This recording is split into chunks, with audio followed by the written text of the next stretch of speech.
Join us each week for some booze-free banter about life without booze. If you're entertaining the idea of cutting back your booze by a day, a week, a month, or for the rest of your life, we would love for you to tune in. Buckle up and come along for a ride that may just change your life. Please note that some of the conversations we have may be triggering. Please reach out to your local support service in Australia. That's Lifeline 131114. Psst, hey, Maso. Psst, hey, Breeza. Did you know that Altina La Vie en Rose is Altina's rose-style bubbles featuring native rosella, pink rose petals, hibiscus flowers, my mouth's already drooling, sweet orange peel, cayenne pepper. Kanye West. All perfectly blended together, ready for your next get-together. And I'm drinking it today. Same. We've doubled up. We're twinning today. I love this, the smell, and it's matching your pink outfit as well, and the pink and the pink list cap as well. God, I love this. I love. It's just such a classic can as well. Yeah, and it's so refreshing. It's so light and hits the spot every time. Christina, Altina, thank you so much. We love and appreciate your support, Altina. So thank you. Thank you so much. Maso. Breeza.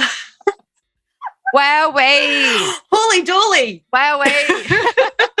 Goodness gracious me. What a podcast we have just recorded. Oh, my God. I'm still so high. My cheeks are so sore from laughing. You need to introduce him because you were the one that hunted him down and pestered him in his DMs. Yeah.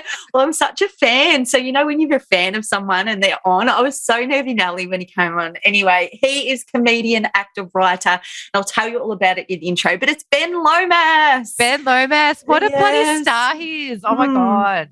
Oh, my God. He's so good. And he just had so much. I know we say golden nuggets. I need to come up with a different word than golden nuggets, but he does. Like, he just nailed it. I loved how honest he was and just straight up, and he took us on a journey, didn't he? He took us on a journey. He's a smart dude. Like, I actually have, I walk away from this potty going, shit, I've learned stuff today. He's got a lot to say in this space. He's been sober nearly 5 years. Yeah. Which is incredible. Yeah. When he was only going at it for a year.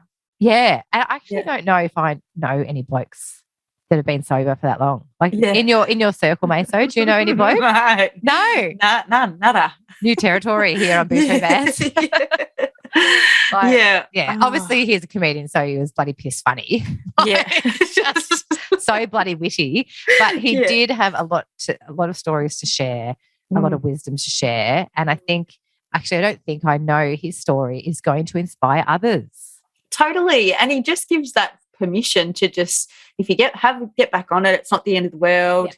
You know, be really real about what's your why, reward yourself. Like, he's bloody cup of goodness. Come back, Ben. We'll have you back on every day of the week. We'll celebrate his 5th, his 6th year, his 7th year, whatever it may be. We'll have a drink if he wants to. Everyone is going to enjoy this potty so much. We absolutely loved it. Yeah, buckle up, guys, because you'll be in stitches. We're still laughing. I lost it a couple of times, massively. What do you reckon, Maso? Should we get amongst it? Let's get into it. Here he is, Ben Lomas. Woo!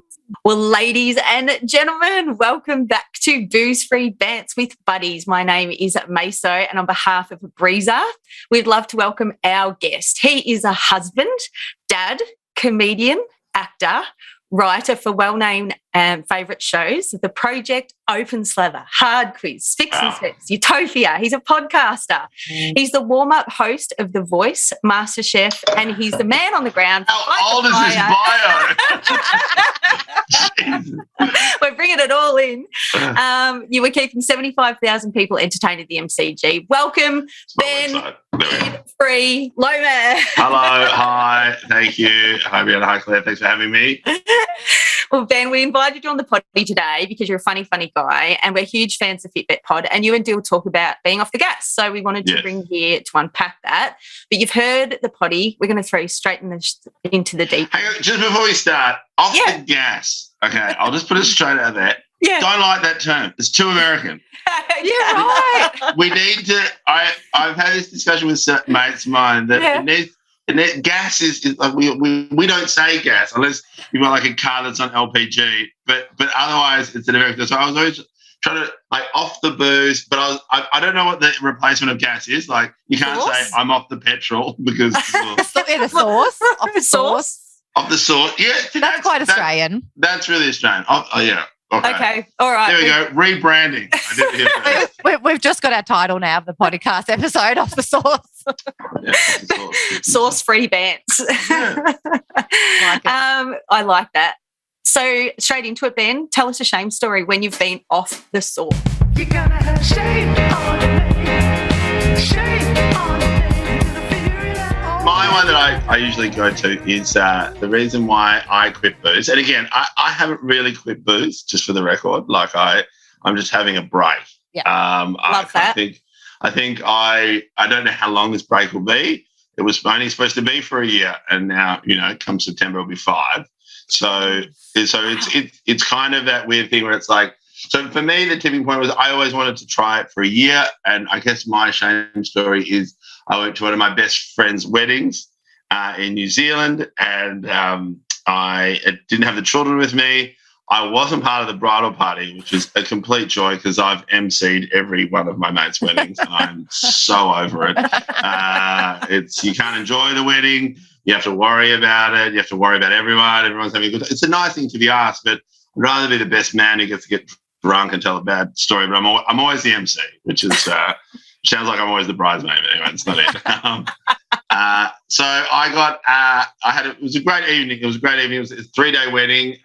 We were just boozing. We stayed at this beautiful Grand Design house in Wanaka in New Zealand. It was absolutely stunning. And then on the actual wedding day, I got stuck into it. Delicious. I love rosé, which it's my favorite drink, especially if it's crispy and cold. And so I just got stuck into maybe I think it was 2 bottles before dinner. So then the dinner came out, and then the speeches were some really long, boring speeches. So I just drank another bottle. And then from then on, I really started just gearing up and firing on all cylinders. And I'm not one to black out. Really? But what happened was the next day, I woke up with a horrific hangover, but also just not understanding where 2.5, maybe 3 hours went to. And that doesn't usually happen with me.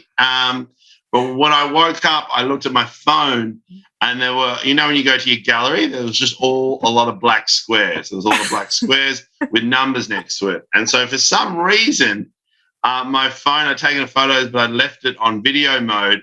So every conversation over that 3-hour period was recorded.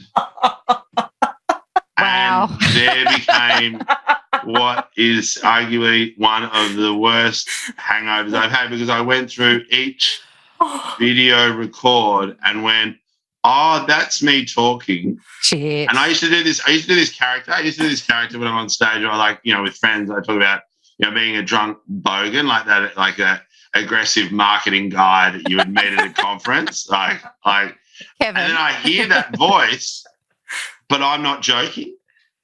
That's you. Then, that's me. And it was really, really confronting. And the one that just sticks in my mind, because I went through all the videos and listened to them, I was like, what is going on here? And it's like, there were lovely conversations. I was having a lot of fun. But then there was one conversation where I was on the bus and we're going to some nightclub, and the father of the bride goes, look at you cheeky man. You took a little bottle of rosé with you. And I was like, no, great wedding, blah, blah, blah. And he goes, the least you can do is share it with the rest of us. And I go, why don't you shut the fuck up, you stinky cunt? And he wasn't stingy, and he wasn't a cunt. So full spray for no reason. So full spray for no reason whatsoever. And I think I then fell over the bus. So I listened to that, and I don't know who that person is. So I hear that and I go, I know that's me, but that's not me.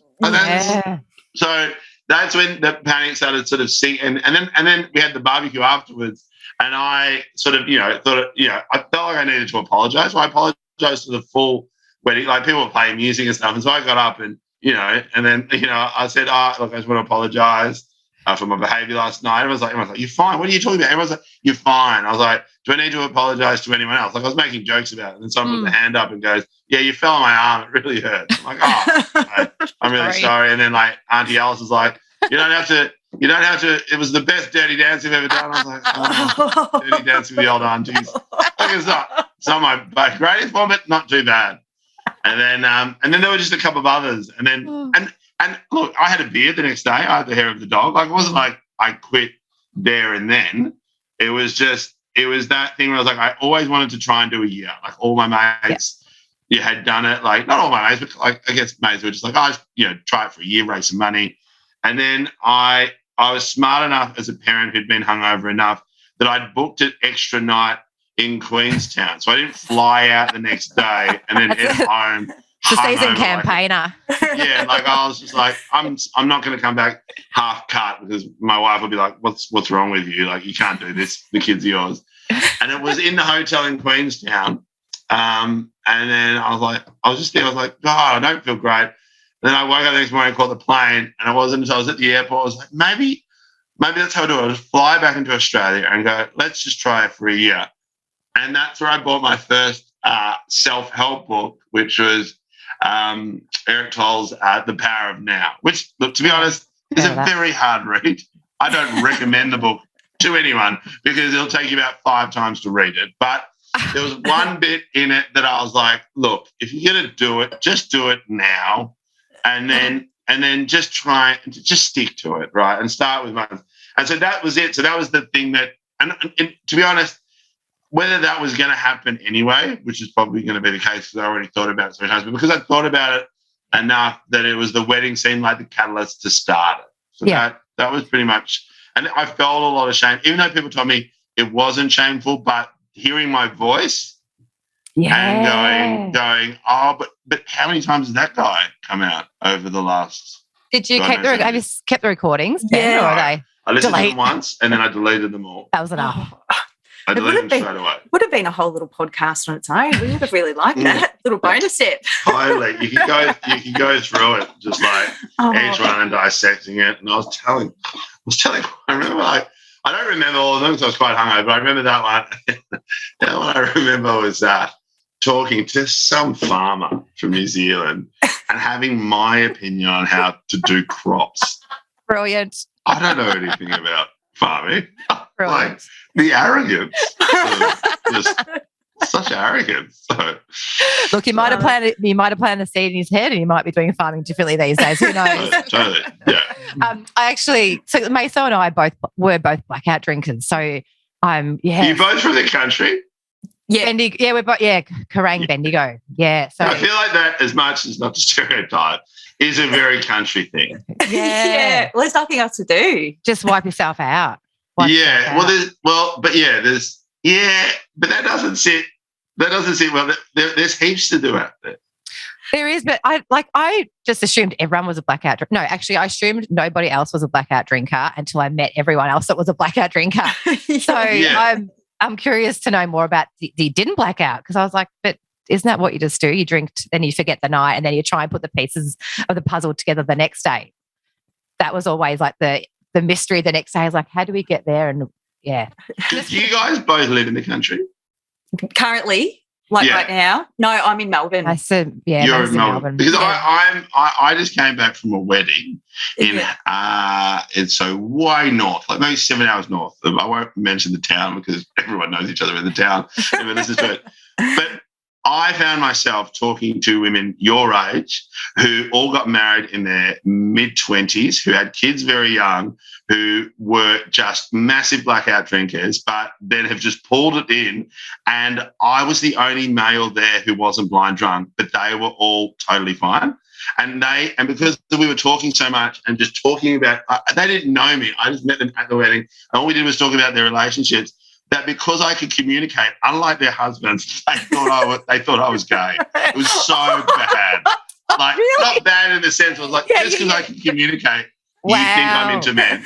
Because they're used to the, They're used to their husbands going, I'll deal with the kids. style. I'll deal with the kids tomorrow.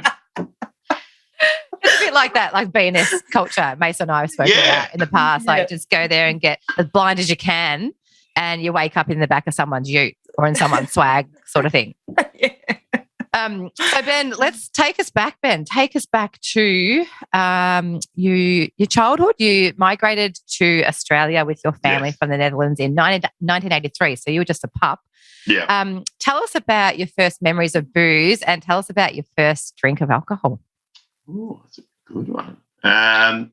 So my first memory of booze, I think was I think my first memory is when. So we migrated, which is a big thing in the 80s, to go to Australia. I guess so it was when the convicts came. Anyway, so it was a big thing, and especially for Mum to leave all her family and friends, and they lived over there. They just couldn't get any work. So my earliest memory is when my grandpa and grandma would come to visit from Holland, and they'd buy a special bottle of sherry. So they came in this big bottle, like this weird 2-litre. It kind of looks like a juice bottle now. I don't know if it exists. It was like a type of sherry that my grandfather really liked. And so my dad would only get it when they came over, and then they would celebrate with a little sherry for their arrival. And so I do. That was probably my earliest memory where I was like, wow. And I remember having a tiny little sip and going, that is way too sweet. And who would have thought my grandfather had diabetes? I know. But so I think that's my earliest memory. And I remember having a tiny little sip, but not like really, liking it or anything. I just thought it was just funny because my dad would drink occasionally whiskey, and my mum would have a bottle of Stone's gin. My parents were never big drinkers. So they would only really drink if it was a celebration, or they'd have like one knockoff at the end of the day, but not all the time. So it was kind of that thing where, I remember going to the bottle shop with my dad, but it was never to buy an excessive amount. It was like, once every fortnight or so, and then he'd buy something, or it was like, because Opa's coming from Holland, let's give him a bottle of sherry because they don't have that there. And do you reckon that's because of their European heritage? Because do you reckon that was ingrained with them not to do that sort of binge drinking? Yeah, my dad's Australian, so he knew what that was. He grew up in the 60s and 70s, but I think he generally didn't enjoy that culture anyway. Like, I don't think he travelled overseas pretty quickly. I think it just wasn't. It wasn't for him. He just, as he said, he never understood. Like, I think the one that Dad always associated, he never understood why people got blind drunk. Like, he just never understood it because it's like, well, you don't remember and you don't know what happens, and also he never understood why there wasn't seatbelts in the back of the car. Like, why does the person in front is fine and I go through the dashboard? But I remember, and as Dad remembers, like, he goes, a lot of my friends died in the 60s and 70s because of drink driving. Like, a lot died. Right. And so especially in the country, it's like, back then it's like you would see a bouquet strapped to a tree, and 9 out of 10 times is because they were blind drunk. And that's before, THC, before everything. It was just kind of accepted in the country, which annoyingly is still accepted in the country. Yeah. A lot. Yeah. Like, if you live in smaller communities and, you drive, it's really bad. I didn't know how bad it was until I went out there again recently.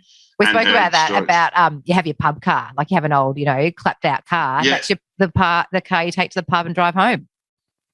And it's just like, and again, it's so narrow-minded because you are genuinely thinking about yourself, and that's it. 100%. You're thinking about, is it your car? How are you going to get home? Will you get caught? Will you die? It's never, what about the other person coming the other way? Yeah. Spot on. So how old were you, Ben, when you started really hooking in? Booze. I guess like a lot of people, the term hooking in means you just, I think I gradually built up to it. So I started working in pubs and clubs at the age of 17. So I went straight into the industry. So the thing about it is, like, I was always a big drinker, but I would always never let myself lose complete control. Yeah, right. Because it just seemed like, I would be too vulnerable to, and it's not like I never went anywhere where there was fights or stuff, but also quite often I was working So the first 10 years of my booze, I was always working, either I was managing a bar or managing a club. I was always, there was a responsibility. So there's only so much you could drink behind the bar. And that's where, you know, I fell in love with, like I always loved beer, but then that's when I was like, oh, there's so many other drinks you can make. There's so many other drinks you can have. Like, you know, I managed a hostel for many years. And then when you have leftover beer in a keg and leftover cider, you discover the love of just putting it in a jug and adding rosemary and calling it a steak pie. $5. Love a And you're like, wow, you can really make a bit of money at what is only described as a disgusting drink. So had many of them in my time at the Redback in London. So London, it's a lot of backpackers. So I think hooking into it is like I would have, there was just a period, especially like I worked at this pub in Melbourne in the early 2000s called the Depot Hotel. Yeah. And the Depot was hilarious because it was people from the burbs thinking they were coming to the city. And it was just a country pub in the city. And so I'd get pretty pissed there, but I got paid. So it was just every time I went out, like, and then I'd usually catch up with mates afterwards, that I would get into it, but I really paid for it. And so it wasn't until, like, you know, of course, like anything, like year 10 and year 11, there would be parties where you'd rock up with a slab and you'd drink it and you'd get really, really blind. But that was far and few between. It wasn't until I got to 18 that I was like, oh, I need to make money and I'd like to keep drinking, but I'd like to get paid for it as well. And so genius. And it was more fun. It was a great way to meet different people. Like I think I already was, you know, pushing towards the idea of, you know, just meeting different people from different walks of life. Like, and that period of my life from the age of 20 to, what was it? Like maybe like 24 or something before I then worked at the hostel. But it was just that period of like, that was before really social media kicked off. And so there's a group of people in my life that I actually don't know how to track down. Like, if you go, oh, you know, what's happening to that ex or what's happening, you can just look them up, right? But that period of my life, I'm like, there's like bits I don't really remember that well, and that's where I used to see. That's the other one as well. It's like I'd see people blind drunk, and also get the living shit kicked out of them by security, and that was the one for me that I was like, why would you put yourself in that position? Why would you feel that before you know it, you have got a huge unit just having the right to, you know, punch in the head a couple of times? And I think that for me, it's like I never want to put myself in that position as well. Like, it's kind of, I just remember that pub taught me how to work drunk, but it also taught me when to stop. Yeah, which is, I'm loving listening to this, Ben, because Maso and I were just like the lids off when we were drinking. We were like, lids off, game on. We didn't have that. We never had that stop button or that awareness. But I didn't know where that stop button was. It just, it was just subconsciously that I was like, I should take it. Like, and to be honest, I could also put a lot away.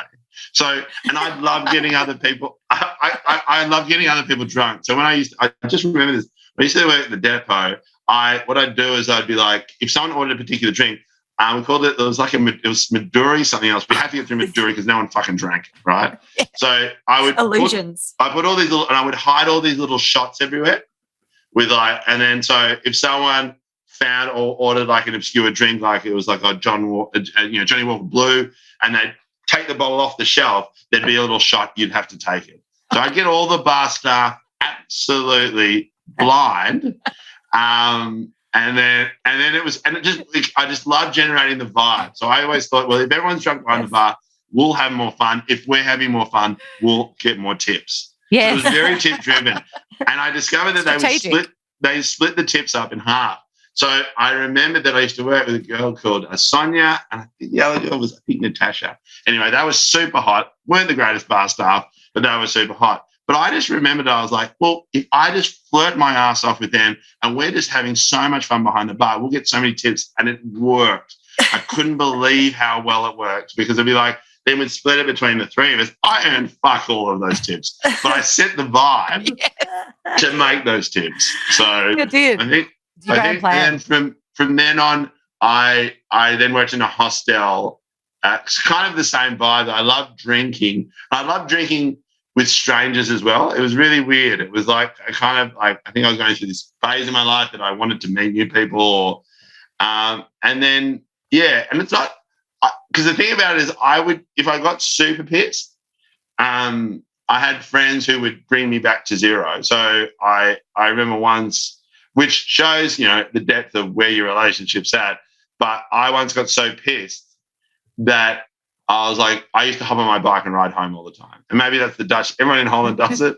And I used to do it all the time as well. I only fell off once. Like it was just that thing where I'd be like, stumbling. But when I got on my bike, I'd just go and it'd be fine. Like I'd ride home. And I remember once my friend Dan said, no, you can't ride home. You're just too pissed. And I was like, give me the fucking keys. And he's like, he took my keys off me. And then I remember this quite vividly where it's like, and it was an eye-opener to where my relationship was at with my partner at the time, is he would go, if you ride home, I'll tell your partner. That changes it. Dead. And that I was like, that's full. So I was like, the shame's associated with the fact that I hide this drinking from my partner. And I never put the two and two together because we've never drunk together. Like, we're just not drinkers. Hence why me stopping booze was never an issue for her because she's never been a big drinker. Yeah. So it was just fascinating. And I remember that was like mid-20s, I think, where I was like, and that's when I sort of started doing comedy as well, sort of 25, 26. And then I was like, this is a bit weird. And I continued to drink. Like I still, like at that period, I would just keep going and stuff. But it gradually led into being a big drinker. Right. But I built up to it just because I had to work while I was drinking half the time.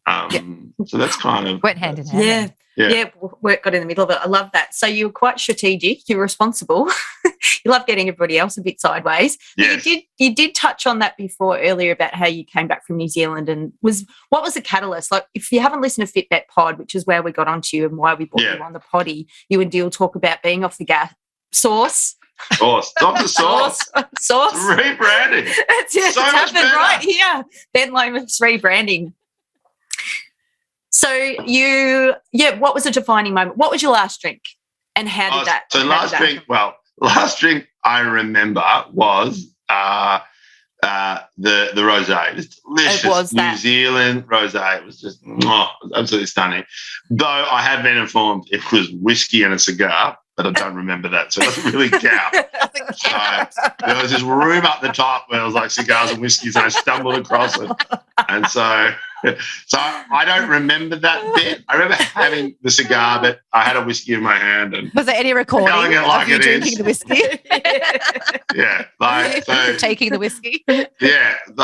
Totally. So I was that was like officially the last drink. But in my head, I'm like, if I'm going to have that next drink again, which to be honest was supposed to be for my 40th. I was supposed to be in the south of France for my 40th with my partner because I said, if I am going to drink again, then I want it to be a new relationship. I want it to be with you because it's always been exclusive from you. So I just like the idea of rather than just drinking with my mates all the time and getting on it, I like the idea that it's done when it's a special occasion. Hey, I'm 40. We're in the south of France. Let's have a glass of rosé. That was the plan. Mm-hmm. So I was always going to drink, but then the pandemic hit, and I was like, well, we ain't going to France. And I'm not going to start drinking again when I can't leave my house. Yeah. Big call. Good call. Well done. Massive. You stayed strong. Mm-hmm. So tell us, Ben, you have just wrapped up your Melbourne Comedy Festival show. Yes. Questions. I didn't get to it this year. I went last year to Melbourne Comedy Fest. I love Melbourne during that week. It's just such a buzz, right. I reckon. It goes for a month, but anyway. Oh, is it a month? There you go. Isn't that long? Wowzers. Well, it's a great 3 days. Yeah. We're there for a fucking month. They actually have comedians come up to Bendigo too and perform. Yes, they do the road show. The regional one. Great. Yeah. So I'm interested to know, you sort of touched on it before, what did your drinking look like when you're at work, when you're doing the comedy? Right. Talk us through the comedy. I'm a great example of that. So I am always been a big drinker. I like to have a laugh. I'd like to, in the past, I would have a drink before I get on stage, maybe one on stage. And then if it was a really good gig, I would drink afterwards. But I didn't realise until the example I'll give is when I decided to quit. I was working in a comedy club that I'm quite a regular at, and it's a big comedy club in North Melbourne. So if you do make it, it's called the Comics Lounge. It's a great venue, Yes. but it's packed out with 400 people pretty much every night. And that's where I started. The guys look after me. And I remember I did the comedy festival there and had a great time. Drank lots, had a lot of fun. And then I didn't see them for a while. And then I had the wedding in New Zealand. And when I came back, I was like, well, this will be interesting because I've been off the booze or off the sauce since like nearly 6 months. And I hadn't told anyone. And I walked in there and the barman at the time there goes, I was like, his name was Seb. And he's like, g'day, Benny. I was like, g'day, Seb. He's like, and I was like, coming back, and they always get excited when I'm back. And I was like, so pure blonde? And I was like, oh, yeah, that's right, my regular. I was like, actually, no. And he's like, oh, vodka soda. And I was like, oh, it's vodka soda lime. I was like, oh, no. And he's like, what? What, slushy with a shot of tequila already? It's not even the third bracket. I said, oh, no. I said, no. And he goes, what? Oh, what, a rusty nail? You're not even closing the first. And I was like, what? And I was like, how many standard drinks have I got in this fucking place? Like, and they explained to me, they knew my running order of drinks when I emceed a show. And I didn't know that. And again, this will sound extremely excessive, and it is. But when you're a big guy, you can put a lot away. But I would have maybe a pure blonde before the show. Maybe it's like sometimes two. Then I would take a pure blonde on stage, and then I would do the opening 20 minutes of the show, introduce an act. Then at the first bracket, I would have vodka soda, maybe to wash it down with another pure blonde. Then the second bracket would kick in. And then I would, as that would kick in, I'd get like a little slushy with a shot of tequila, like a Slurpee. And then the last bracket before the headliner would come in, come up there. By then, I'm 8 standard drinks at least in, if not more. And then the headliner would come in, and I would knock off with a rusty nail. So if you want to know what rusty nail is, it's Jameson with a lot of ice with Drambuie on the top. It's pretty much an ice cream cake. It sounds, it sounds delicious. They're absolutely delicious. And so I'd have 1 or 2 of them, and then the night would end. And in my head, I'd literally be like, well, now let's start drinking. Yeah, right. Wow. Now, you were piss fit. Yeah, absolutely. So that for me, I was like, Jesus Christ, like I can put a lot of it away. And that includes darting on the side as well. Like, you did a bit of darting. I did a bit of darting as well. Be like, let's get a pack of ciggies. Like, let's really get into it. And like anything, which I'm sure, Dill's spoken about before, you're chasing the high after a gig as well. Yeah. So, like you love that admiration. It is all about you. And then, chucking with, some, female attention. My God, it's embarrassing. So it's just that thing where you are literally chasing the high on all levels. And I think for me in particular, I was like, I didn't know how much I drank, like in those. I mean, that venue in particular, I was like, that's quite I probably wouldn't do that at a corporate event or at a small spot. But because it was an event, it was a night, it was part of the comedy festival, I was like, well, it's party time for me. It's my time to shine this month. But I didn't realize how much I drank until I stopped. Yeah. Amazing. So I'm going to throw in a little curveball at you if you're comfortable to answer this. How is Maya with you rolling home plastered all the time? Well, and this is the thing. She hated it. But also, again, so well hidden. I'd have a shower. I would brush my teeth. Polite drunk. No matter how I was, there were moments where I wasn't. I'd be absolutely blind and Maya's like, what the fuck's wrong with you? But I was very good at walking through the house like a ninja. And because it was never associated, sure I sounded really loud, but it also changed once I had kids as well. So once I had kids as well, I'd be like, even more quiet because it's like, I don't know, because do you guys have children? Yeah. Breeza does. Yeah. So I don't know if you remember because we're all of the similar age, but there's this great cartoon, which I always describe it as like walking through a house with kids. There's a Bugs Bunny 70 Sam cartoon where 70 Sam is in a lion den, right? And he's trying to walk through the sleeping lions and he's tiptoeing. And then Bugs Bunny just throws down an alarm clock and it just crashes and makes a lot of noise. And all the lions wake up. That's how I kind of associate coming home at night pissed because I'd be like, if the kids wake up, I'm fucked because then my like have to do with the kids, and then I'm really drunk, and I've got to deal with mine. And I was like, oh my god, like this is crazy. I'm like, oh, how do I navigate this? And so, and that's good and bad because it was always separated from her, and so therefore she was never really part of it, and so therefore it was just something I did, which annoyed her. But again, it's like as long as you got home safe. And it got harder with children because it's like when you're hungover with kids, they don't give a fuck. Yeah. And so therefore it just got harder and harder. So before we had children, it was just like, yeah, he gets pissed. And then sometimes Maya would just wake up and go and do her thing on that weekend, and then I would sleep until 12 or 1. Yeah. So, I mean, the pros and cons of being together on and off for so long. So, yeah. I just picture this you're trying to be a little mouse when you're trying to get home, but in fact you're just this elephant. Just stumbling around the place. That doesn't include eating, the bag of Maccas out the front of your house. And you walk out the next day and I was like, oh, look at all this rubbish. Like, oh, no, people are disgusting. And it's so you, just munching on a burger before you go into the house. So what does that look like now, though, Ben? Now that you're off the sauce, what does a typical show look like for you without the rusty nails and everything else that's going down? Yeah. That tequila slushy. Oh, so good. It's pretty funny. It's because I had to work out whether performing and being part of the industry, I had to work out whether I was doing it because I enjoyed it and I liked to be part of it, or was I doing it just as an excuse to keep drinking?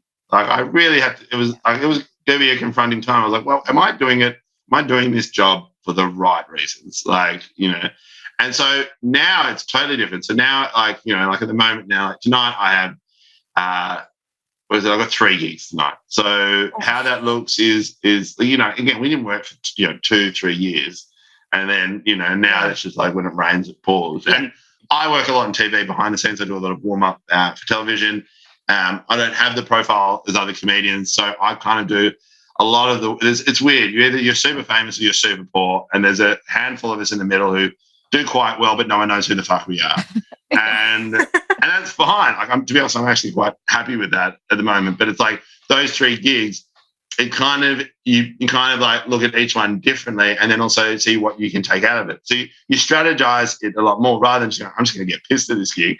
I'm like, what do I have to do here? What kind of gig is it going to be? How do I need to prepare? Sometimes like I've got some new material. Like you're just thinking it a lot more about it. And the real interesting bit is I always was like, once the gig was done, where are we going to next? I am ready to fucking get on the sauce and let's go. Like there's so many places where I would end up at, there's a great, again, for people who still in this, I don't judge anyone who doesn't still drink. If you're in Melbourne and it's 11 o'clock, head to Fad Gallery. It's a great bar in the city where it's just good music. No one's trying to outdo each other. It's all misfits coming together. Great one. Like all different places. But for me in particular, now it's totally different because now all I want to do is get to bed by 10:30. If I get to bed by 10:30, I am nailing it.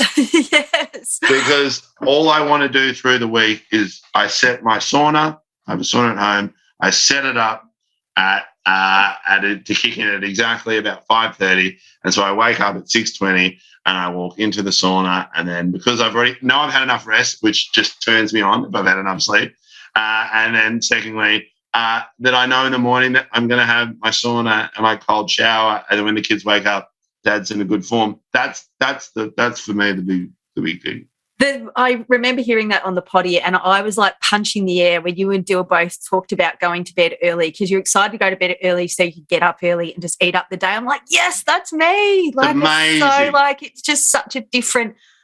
Oh, it's huge. I was like, yes, that's exactly it. So, in your sobriety, have you gone in it blind, or have you lent on, I'm going to name drop all as many, and I want you to chime in too, Chrissy Swan, Husey, Ed Cavalier, Duruk Jazz, singer Fiona O'Loughlin.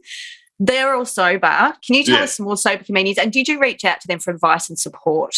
And besides your home sauna, what tools have you used to stay off it? Yeah, it's funny. The short answer is no. Yeah. So, I mean, here's a great one where Husey was doing it before everyone else was doing it, and he'll let everyone know that he's been doing it before everyone else is doing it. Like, I posted it on 4 years, and then I think he wrote underneath, I've been doing it for 25. I was like, it's not a competition, mate.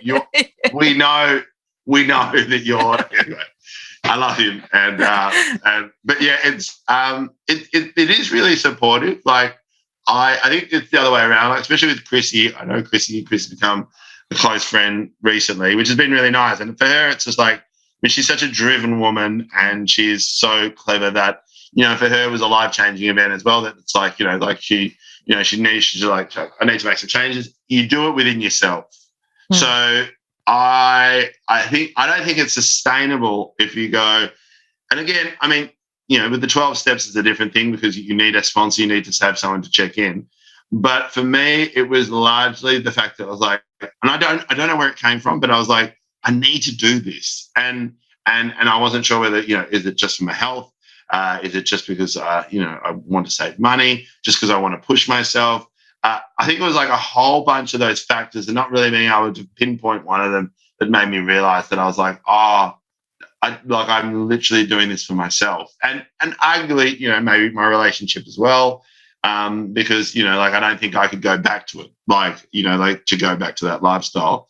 But, seeing people like that, because I know comedians who then get sober and go, well, if I get sober, my career will get better. And that's really silly way to look at it. Like, it's your career will go the way you want it. And a phrase that I continually say to myself, it's like, the grass is always greener on the other side. And whether you're boozing or you're not boozing, but it's just like where you're at it now is where you're supposed to be.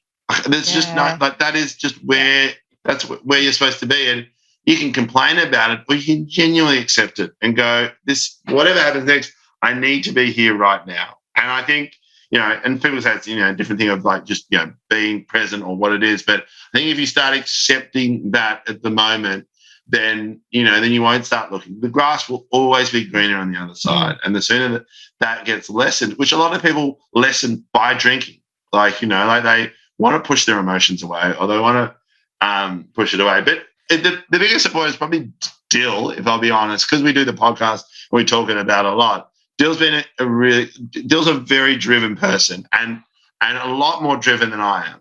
And so therefore I've kind of fed off that over the years where I'm like, wow, you really, to the point where it's, I sometimes think, fuck, man, like, how can you do that? But then for a long period, you can if you're single and you've got a clear focus. Like, I remember, and I was like, oh, well, I don't have that luxury. My focus is my partner and my kids, and I'm coming a close 15. So I had to change, but I had to change that mindset around as now. So like now it's like, well, what does 2022 look like? I know I'm not going to go get back on the sauce. I'm like, oh, maybe I want to focus on my health again, and then also I'm literally going to go visit a friend who's starting a distillery, and it's going to be really weird to walk in and be really supportive and go, this is amazing, like, go you, but also go, nah, I'm not going to taste your gin, because I'm not there yet. I always think if you think about quitting the booze or you want to take some time off, look at those people, but also look at those people who are doing it and why they're doing it, because each one of those people is going to be so different. Like, there will be some similarities, but each one of them will be so different because you're like, is it because you're dredging stuff down from the past or not being able to focus on it, or is it because of your health, or is it because of money? Like, booze is expensive. Yeah. Like, people forget that, and if I think just talking about it now made me realize that I've never really wanted to pay for booze anyway. Like, that's why as a comedian you get it for free, and before that I worked in bars and clubs. Like, I just have this thing of not wanting to pay for it. So, and you built a career around that. It's really... you mentioned the word before, Ben. You mentioned the why. What's your why at the moment? And you spoke off air earlier that you're not saying I've quit alcohol, I've quit booze, but you're having a break from booze, and it's still been 5 years? Yes, and it's kind of funny because I'm the only one who remembers my friend's wedding anniversary. So I buy them flowers once a year. Happy anniversary!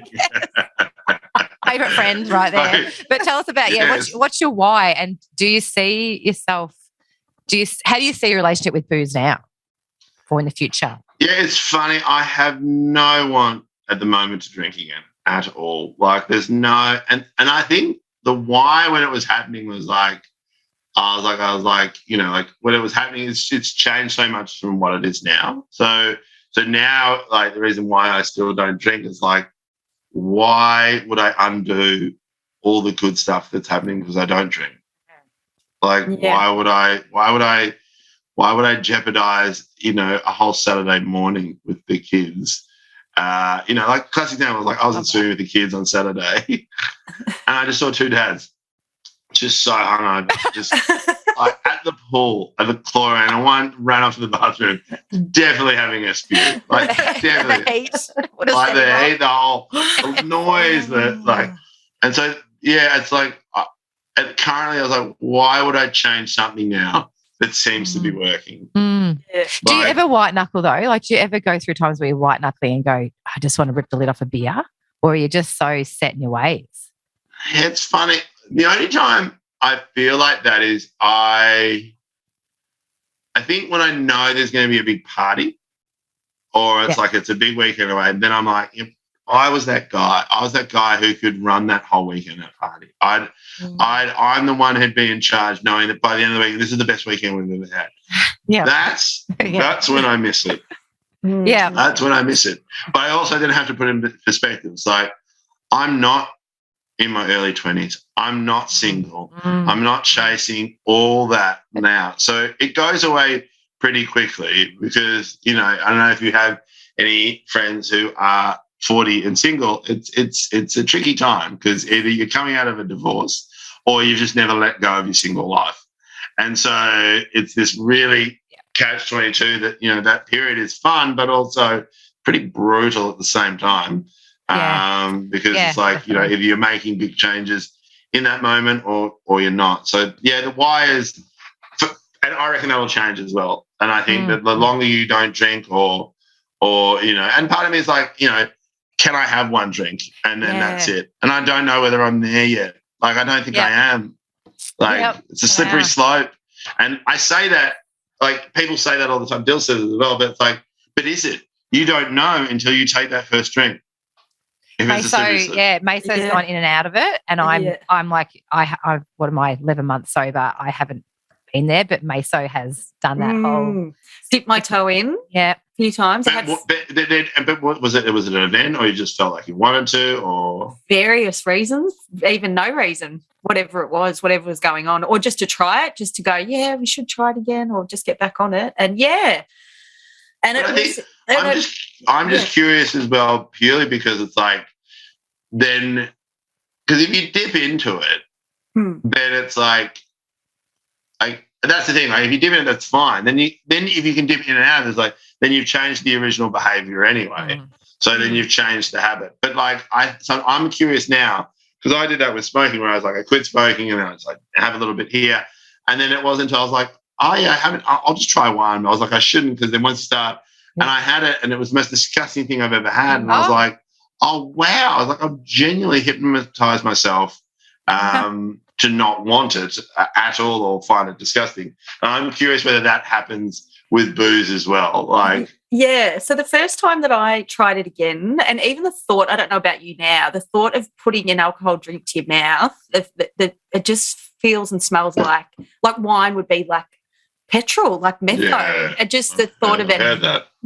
And then that first drink, it's like the first drink that you had previously. Like, you don't even like it. It's disgusting. But we're all about the result. We're looking for the result. And I think probably for me, Ben, I was probably, as you do, pouring it on emotions, trying to douse emotions or whatever situation was going on at the time, or not, or just wanting to enhance the party. And it was... Oh, it was definitely a situation. You could tell it was a situation.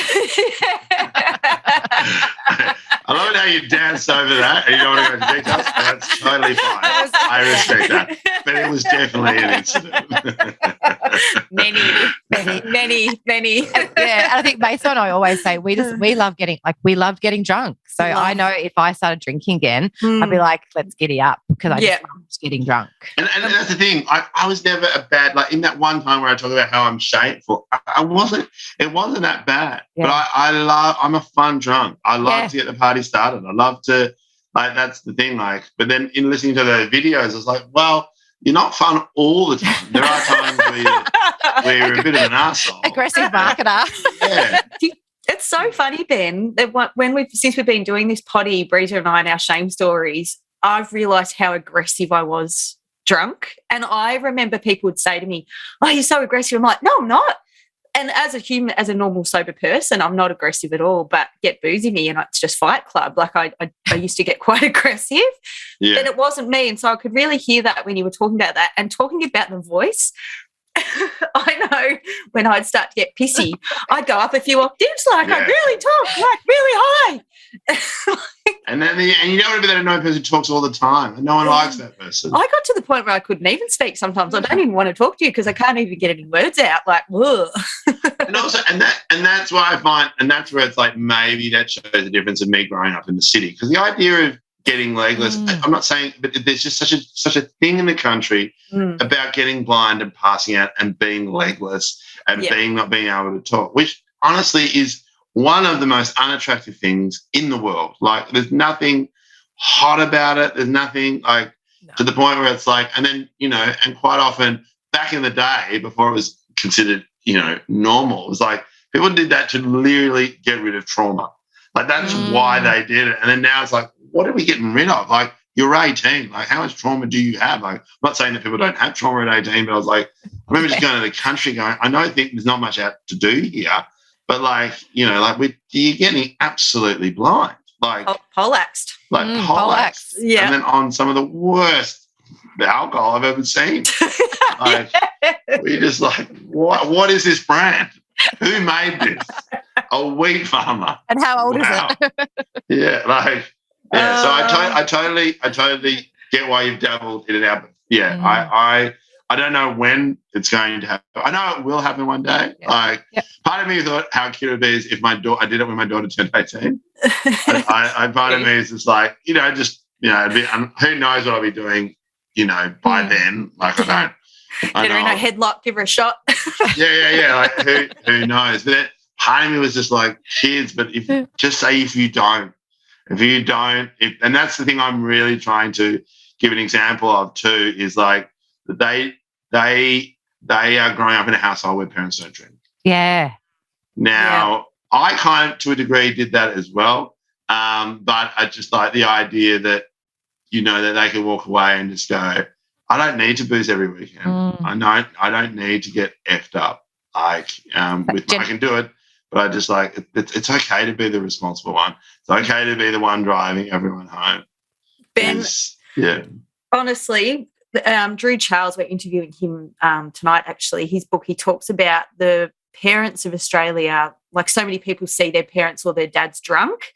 Yeah. Like, it's very rare not to see that. And I think kudos to you for being that sober dad. I had a sober dad as well, and I'm so glad I did. Your dad, you never saw him drunk too, Breeza, did you? Like, he wasn't a boozer. So I think we're very fortunate. So hats off to you for creating that for your kids. I think it's amazing. And also, like, that's the same thing. Like, I never saw my parents drunk either. Like, it's that weird thing where it's like, and maybe that should be the case, or then, but then you look at, some cultures where, I'm religious about putting my kids to bed on time because I need that space. But, then you look at those families who have, especially Mediterranean families who kids are around, everyone's drinking, everyone's part, it's that real family vibe, and the kids go to bed whenever the fuck they want to go to bed. Part of me is like, that kind of drinking culture is really awesome because that shows that it's part of a family, it's part of a celebration. People aren't getting poleaxed. Maybe Uncle George gets, a bit too much and then sings a bit too much, But, but I think, it comes back to, that moderation thing, which I think in Australia, especially Australia in the country in the 70s and 80s, was just done so poorly. Yeah, there's no such thing. Yeah. It's hard. So then what advice would you give to our listeners, Ben, for our sober curious listeners? If I was to give any advice, is the trick is to, right at the start, you have to break it. I always think you have to break it down. Say you're doing a year and make that decision, but reward yourself after 1 week.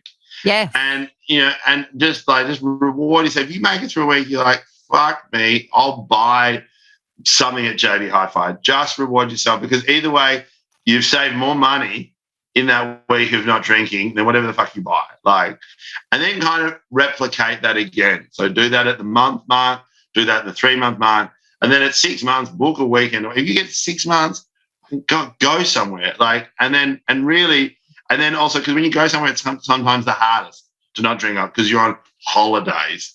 So if you can then do a weekend away in 6 months and you come back, then the last 6 months is going to be a fucking easy breeze. Because I reckon that 6 months is, and then try and also learn from other people's mistakes. Don't replace it with another bad habit. Yeah. Don't replace it with smoking. Don't replace it with weed. Like just, don't replace, like, if you replace it, you'll find yourself then wanting to quit that and then go back to the booze. Not even joking. Sorry to cut you off. I was having a discussion with a friend the other day, and because I'm going through a bit of stuff at the moment. You can tell. Yeah. You can, and you're doing a real professional job. You're doing such a great professional job of not wanting to talk about it, and I highly respect that. But what you're going through, I totally get it, because I don't know what it is, but you can just tell. Oh, thanks, Ben. Makes me feel so much better. You should. Like, credit to you, you're doing this. It might be the last thing you want to do. Like, putting on the front. The front is up, and I can't fool anyone. Ben's just exposed it to the world. No, I didn't know until you brushed over it so poorly. Anyway, moving on. So I was talking to a friend the other day. I'm at that stage of my sobriety where I'm just wanting a mood changer. I'm sick of being, because obviously I'd normally douse myself in booze to try and shift the mood or escape that. And I'm so sick of being in this grief and just mind space where I've got to push through it. As Dill says, and you said, this too shall pass. I know that shit, but I just want a mood changer. But that phrase is even fucking annoying as well. I get it. This too shall pass. Go fuck yourself. Really? Because it's not passing right now, is it? No. So I said to my friend, I just want a mood changer, like maybe, I don't know, some weed or some ketamine or something. She goes, I can get you some weed. And I was like, can you? And I started to seriously think about it. Yeah. And I thought that would be, I said, I don't want to smoke it because I got hypnotised to give up starts years ago, and I don't want to damage the lungs. And then she told, get on the vapes. She was talking about it comes in this little Reese Buttercup thing or this licorice, I don't know what. Well, anyway, an edible. Yeah. And I was seriously considering it, and then I thought, you fuck it. No, don't do it, because this will just start another addiction. Like, yes and no. Yes and no. Oh, he's giving me a green light. No. But also, you got to take it. You got to take it into what mood shift works. Do you know what I mean? Like, I don't do edibles. I don't do that. But when I see people who are really going through something, they do want to mood change. But it's not necessarily the gateway to everything. Do you know what I mean? It's not like once you start, you go on there. But I think I always say, like, the leveler for me, like, and when I do want a mood shift, it sounds wanky, but the two I go to is if I'm out anywhere, you can create a little list on your phone, right? You can create a little list on your phone and you can find things. But the one I do is, like, you literally breathe in the feeling you have, and just sit with it, like, and just go, this is awful, whatever the fuck. Like, I don't like this. I don't want to drink. And as you just sit with that feeling, and then when you let it out, you just say, gone. And it will go. It will go, and it might come back in 3 seconds. It might come back in 4 seconds. But it might not come back in an hour. But for that second or those 3 seconds that it's gone, it's gone. Yeah. Love that. And that's where you can just go, and then you can build up on that. For me, it's like my mood changer or my mood shift is I'm addicted to it. Like, I've built a sauna in my backyard, but from hot to cold is my drug of choice. Yeah. But that is, like, I did it this morning and I feel like $1 million. Like, Breeza spoke about the Wim Hof method earlier on episodes about cold water immersion, and it's a real kicker, isn't it? Yeah. And it doesn't have to be the Wim Hof per se. Like, I like him, I really do, and his background is really good. But it could be as simple as like, it sounds ridiculous, but like, it's winter in Melbourne, but the same thing is, like, you I think if I had time or I'd make time, it's like if I go to spend a couple of hours, I would drive to the bay and I would throw myself into the water. Yeah. Because whatever happens, when you come out, you're going to feel great. I just started doing that recently, actually. I only live a block from the bay. So, yeah, I've been getting into it. It makes a big difference. Thank you. It's amazing. Just like, I think that you just have a cold dip and then, and sometimes you don't always feel 100%, but I think as a mood leveler, I think that, like, if you don't want to go down the path of, because I think now with edibles and all that kind of weed stuff, like, do your research, but also, you need to do research where it's like, do I have family members who skitzed out on it? Did I have family members? Like, really go back through your culture, because I would never support someone taking weed, but I would support someone doing the research for it. It's funny you say that, because I used to smoke a heap of chuff when I was younger, and then I think did it so hard the shitty committee used to come out in my head. I used to hate my own voice in the end. It's not a path. I know I'm not going to touch it, but it was just that thought of getting that mood changer and then realising that, no, if I start taking that, I'm going to start taking it earlier, as I did with alcohol, and using it just to get through a day, or any time there was a little touch of emotion, douse it with some mind-altering substance. So it was interesting to just go, cut it off, don't keep sober. So, thank you for that advice. I love that breathing. Great advice. Hot and cold. Yeah, love that. The hot and cold, I mean, they're the two that I just think, like, especially because when you do quit booze, it's, look, don't shy away from it. It's so hard. Fucking hard. Yeah. It's really hard, especially if it's part of your life. And even harder if you're with someone that, a partner who loves to drink, because it can put a massive wedge in between you. And I feel like I was lucky because my partner's never been a big drinker. But at the same time, and then when you're on your own, it's even harder because you're like, well, this is how I meet other people. Like, is this my new approach? Like, am I going to go on a date? Am I not going to drink? Like, there's this awful saying that, and I hate it so much, is when people go, I don't trust someone who doesn't drink. Yeah, I knew you were going to say that. I hate that. Yes, same. And when you quit drinking, I was like, when I quit drinking, because the thing is, I lost a lot of friends when I quit drinking, and you have to accept that there are people who will slip away because you don't drink, and for many reasons. One, you're not fun to them anymore. Two, you become a mirror to them. Where you're like, oh, look at you. You think you're better than me. And I was like, I'm not. I don't. To be honest, I think I'm worse. Because I can't do what you do. But I think when I hear that phrase, like, I remember a friend of mine said, I don't trust people. I was like, I don't drink. And I openly said to him, I said, so you don't trust me at all now. After all the years we've spent together and all the times we've drunk, you don't trust me. And I just need to know that, because I'm okay with that. But then this changes right now. And he was like, oh, no. I was like, he goes, no, of course not betting on that. I was like, nah, but I think you do. And so you work through that, I'll work through that. But it's just like, just so you know, because I've made a healthy decision, that does not determine who I am. Maybe in your eyes, but it doesn't determine who I am. And I was like, I'm just going to let you know. Like, I'm just going to let you know that you can, like, I'll just know where I stand with you. Yeah. But you can't, it is such a negative thing to say to such an important decision for the person. Like, and I think it's so funny to think that there is stigma about quitting booze, because there is. Right? There really is a stigma about quitting booze. And I just think hopefully that'll die time. But all you can turn around is, and this is what I did, is I didn't tell anyone I quit booze.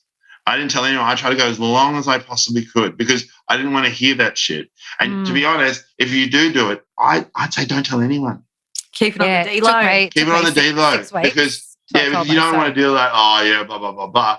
Or you can flip it sometimes and just go, you really go, I'm doing it for a charity. Sometimes that gets people off your back as well. I'm like, oh, no, I'm doing this to raise money. And I'll have a drink at the end. And then the naysayers go away, because like, I can't really fault the charity, because God forbid you do it for yourself. Yeah. Like, how could you? So selfish. Like, it's so dumb. But at the same time, it's like, that's the reason why people do it is so different. And then as soon as you judge someone on making a healthy decision, then you have the right to judge that friendship. because you're like, well, I want your support. I want you here to help me. But if you don't feel like you can do that, then maybe we have a break from one another. Like the whole, Love this.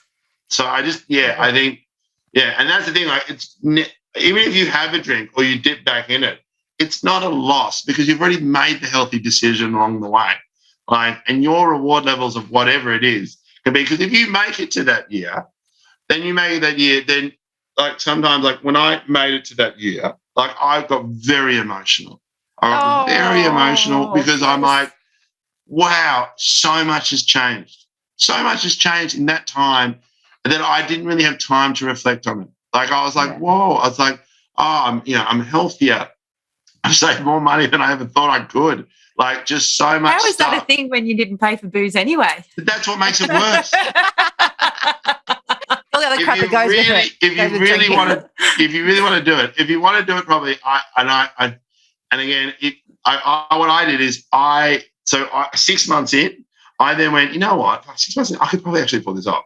Why don't I look at what I spent on the year before on booze? And so I went through my bank statements, but I have to do, instead of just doing it, which you do for tax reasons, like expenses, I actually went through and go, you know what?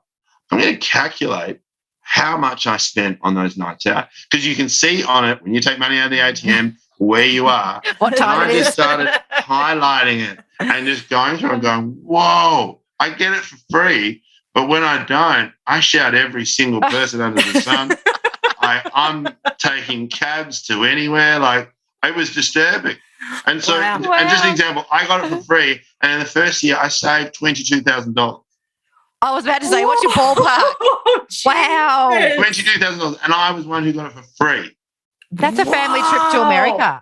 Like that's a family holiday overseas. So that was me just going, oh, well, that week I usually spend that. And I was working out the average of the year before going, wow. And like some of those nights, they're big nights, but in my head I was like, no, that's not a big night. And I would include stuff like, oh, wow. It's like, oh, we've gone here, we've had dinner here, we've boozed here. Oh, I've taken $300 out of the casino. Well, I'm adding that to that because I'm pretty sure I didn't see that $300 again. So I think if you do listen to this and you do this, make sure that each one of those markers, you either celebrate it, but if you get to the end, you can reflect. You can genuinely reflect and go, what's good about it? What's bad about it? But as soon as you think the alcohol is the reason to things, you think alcohol is the reason that you're going to meet someone, is wrong. If you think alcohol is because it squashes your anxiety to be able to speak up at work, you're wrong.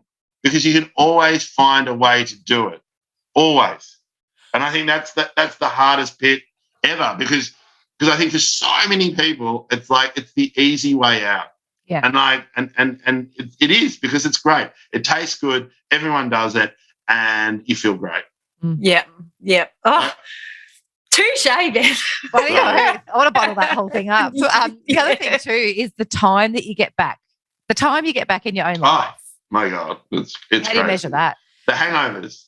Yep. You'll never. That's the thing. Like as much as I'd love to have, I was going to have a big party. My partner and I were going to have a big party to celebrate a milestone, and that thing where it's like we didn't have that, and I was like, maybe I'll have a glass of champagne then. Like it's a huge celebration, and then part of me is like, oh, I'm actually glad that didn't happen because I didn't have to make that decision. Yeah, the decisions. What was my Michael Jordan quote? Once I've made the decision, I never have to think about it again. Yeah. Yeah. One thing I learned since listening to your potty, Ben, is that you love a wank. Or back in the day, loved a wank. Poor kids.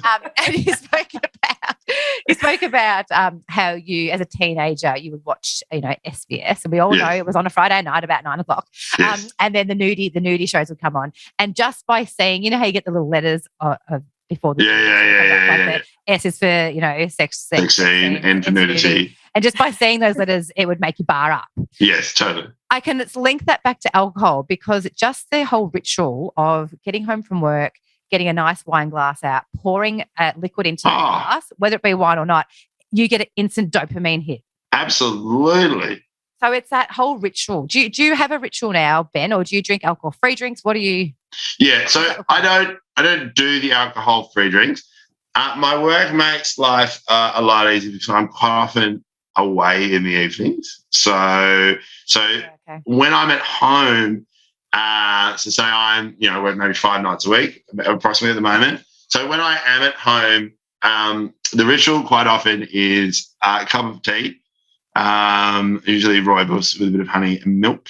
But then again, with the kids, we kind of do half kombucha, half soda water. Like we kind of sort of that. I think with kids it's tricky because the ritual is after they've gone down. Like you're trying to get them down, sleep. They're debriefing about their day, and there's a lot of emotions going on before bedtime. So for me, it's like the nighttime ritual doesn't start until they're in bed, say 8 o'clock, and then it's pretty much for my partner and I is just to catch up if we're both home, and then it's usually a cup of tea. And then we probably watch one show that we love John Oliver at the moment, which is it's a great show. And then we might watch that. We might something on TV, or we do work, which is bad. But my partner has a job that requires a lot of work, so sometimes we both bring our laptops. But the ritual of because again, never a boozer from her end. Really, she's never really craved that. For us, it's either a cup of tea or what I used to do in the summer months is that I would make myself a really nice mocktail before the kids in. So I would do grapefruit juice, give a couple of juices, and then I would freeze it. And I still love Slurpees. So I would then put it in the freezer. And so I would then sort of put it in glasses, and we've kind of got ourselves a cocktail. Yeah, love it. Which kind of, and that kind of hits the dopamine. Because it's very easy to then when you don't have booze to tuck into whatever's in the fridge, ice cream and all that kind of stuff. We're trying really hard not to do that. We did it when the kids were in ISO and, we're stuck at home and we'll order a bit of Messina and that kind of stuff. But for me, it's like a cup of tea or a really nice cold drink with a lot of ice. Those, again, it comes back to the hot and cold, but it's either one of those. It's one of those two. Yeah, love that. I love it. All right. We're on the wind down for the quick random questions, 5 quick randos. Yeah. Sauna. Is anyone allowed in the sauna? If so, what are the rules? Great question. At the moment now, just because of a lot of sickness, no one's allowed in. So I went out to dinner with 2 of my best friends. They're like, let's go to Betty's sauna afterwards. It's like, your daughter's got COVID. I know I've had it, but no. So at the moment now, the rules are that my partner is allowed to come in, but I don't do it in the evenings anymore. I only really do the saunas in the mornings. So people are more welcome, but once the flu season's over, and what I really would love to do is I'd love to do a podcast called Sauna Chat. I just have a friend come in and it's a real dream of mine to if I had a block of land, I'd do a real retreat kind of thing. But yeah, the rules are, and I'm the only one who's allowed to be naked in the sauna. Well played. I love it. Tour de France. You love Tour de France, don't you? I absolutely do. Yeah. I do. If you won it, would you do a shoey, and what liquid would be in the shoe? It would be great. I think if I was to do the Tour de France, which would be amazing, is I would probably have some champagne if I won a stage in the Tour de France. I think that's the one time I would celebrate. At the moment, the Giro's on, which is the Tour de Italy, which my son and I are watching quite a lot of at the moment, and cyclists are some of the most unattractive sportsmen. And it's kind of funny to think that we're into it. But yeah, I probably would have some champagne. It's one. Again, I've fantasized about winning a stage in the Tour de France. So nailed it. Cocoa Pops, where are you at with them? Are you a loose band? No, very strict. So it's just birthdays, but it's expanded throughout the house. So my partner's birthday, I'm like, get Cocoa Pops. I don't eat them, and all 3 of us are like, yeah, but we do. So, how many is the maximum amount of Cocoa Pops you've eaten in a day? I've eaten 1.5 boxes. Have you ever poured milk just straight in the box? No, because it's just a waste. It's a waste. Okay. Oh, yep. It's a waste because it's crunchy. You do little bits and then you keep the crunch. Like it. Okay, so we're having a disagreement with a Dutchman. Yeah. Do we call him a Kurt or do we call him a lekker? Neither. Help us out. If you speak to a Dutchman, you just say, how up? So how-what means just a real polite way of shut up. Okay. And can you translate? How-what? No, Kurt. Kurt. I think you mean Kurt, don't you? Kurt, yes. Kurt is cunt. Yes. And You said Kurt like that was his name. that's how I pronounce it. And is it lekker lekker? Lega just means like delicious, but said twice. How do you say wank? Great wank. Lekker trekker. Lekker trekker. Oh, lekker Yeah, trekker. that's what I was going for. That's it's a creepy old man way of saying wank. Righto, that's me, Maso. Yeah, great. So we're on to text regret then.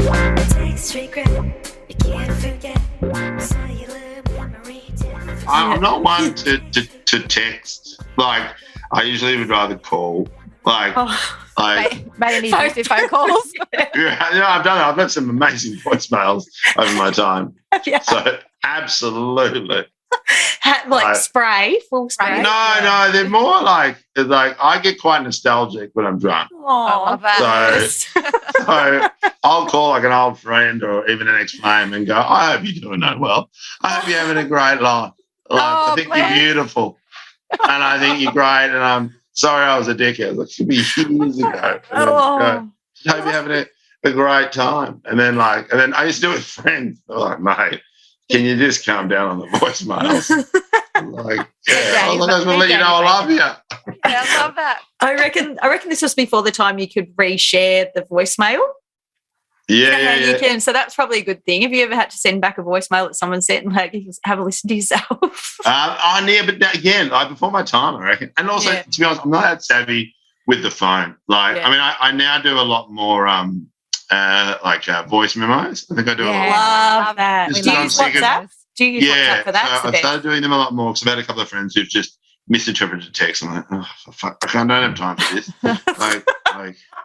It's just annoying. Like, why would you think I mean that? Like, that's ridiculous. And so now I just do voicemail. So it's like, you can't. This is what I clearly mean. It up. Love that. So I think that's and that's why I don't like that text messages. And that's why I feel, when friends are, in the midst of, courting and you're like, what does this text mean? I'm like, oh, God. Talk to each other. Please talk to each other. Or it's like, how long in between should I text that boy? Because I don't want to text him too quick. So I'm too keen, but then I don't want to leave him hanging. Like, it's just the whole thing, isn't it? Yeah, again, before my time. All right. Our last segment is recommendation of the week. It's time for the recommendation of the week. One podcast is called Parenting Hell. It's one of my favorite podcasts. If you're a parent and it's there, I don't know. There's just something I really like about it. It's Josh Whittaker and yes, and I forget what it is, but they just interview celebrities. I kind of want to do a similar podcast, hopefully with a friend of mine. There's something I like about different styles of parenting. Like, I'm fascinated because every parent thinks they're failing when really the fact that they're trying is big enough task in itself. So I think for me, that podcast, mate, it's Parenting Hell. The other thing I would probably recommend at the moment is, because it's winter, just jump into some cold body of water. It'll change your life. Just jump in to the bay or go to the beach or something, but just try that. Just go from, even warm. It doesn't have to be sauna to cold. It's actually harder sometimes to just go straight into cold water. But I think for me, if you can swim in, a freezing body of water or go into a drop pool or something, just see how it just changes you. Because the first time I did it, I was like, wow, this is a game changer. So now, a couple of years pass and I do it every morning. Love this. Great recos, Ben. Thank you so much. Well done. So where can we find you? Yeah. What have you got coming up? Give yourself a plug. Just find me on the Instagram, Ben Lomas Comic. Of course, my amazing podcast, Deal Fitbit Pod.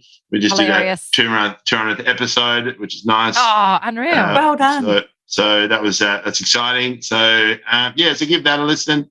And I'll be doing an encore of my show. If you can follow me on the socials, I'm doing another version of any questions, which is about my time in hospital last year. So we didn't ask you about that. We didn't even touch on that. So we need to come to your show and listen.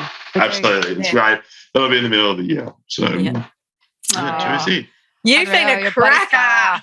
Thanks so much, Ben. That's Thanks okay. Thanks for being so honest too. Like you actually taught me some shit too. Yeah. No, it's fine. Look, yeah. Well done, guys. And I hope I know the podcast is finished, but I hope, Claire, it isn't going. I hope you're okay. Bless your heart. It's never easy. But you can just tell that it's just like it's it's not easy. Bless your heart. You're so sweet. We've got our back. Hug it out. Photo, Mason. Oh, yes, photo. We always forget this part. We haven't actually wrapped that up properly. Bye, Ben. Thanks so much. See you guys. Bye. Thank you so much. Thanks, Ben. We love that. Yeah, but look after yourselves, guys. Thanks so much, Ben. We really appreciate your time, and it'll be so helpful for so many people. Yeah, we love it. You're a star. Thanks, mate. See you guys. Ben. Bye, Ben. Bye. This podcast is proudly produced by our audio engineer, music extraordinaire, Eric Ladd. We love you, Eric.